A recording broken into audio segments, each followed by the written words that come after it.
સુરતમાં હત્યાના વધી રહેલા બનાવ વચ્ચે લિંબાયતમાં સંજયનગર ખાતે યુવાનની તીક્ષ્ણ હત્યાના ઘા ઝીંકી હત્યા કરી દેવાતા ચકચાર મચી ગઈ હતી।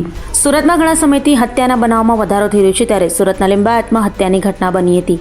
લિંબાયતના સંજયનગર વિસ્તારમાં સુદામ પાટીલ નામના યુવકની હત્યા કરાઈ હતી। અજાણ્યોએ જાહેર રોડ પર જ યુવાન સુદામ પાટીલ પર તીક્ષ્ણ હત્યારોના ઘા ઝીંકી હત્યા કરી નાખી હતી।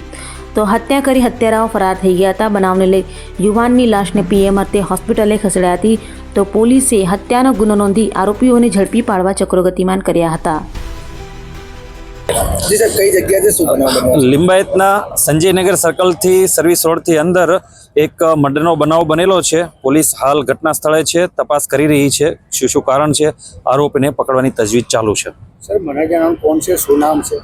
મરણ જનાર સુદામ પાટીલ કરીને છે। આગળની જે ફરિયાદ લેવાનું એના વાલી વારસને ગોતીને ફરિયાદ લેવાનું તજવીજ ચાલુ છે। સર, બેસિક જાણકારીમાં આના માટે દેવો છે કે હાલ ખબર નથી, તપાસ ચાલુ છે।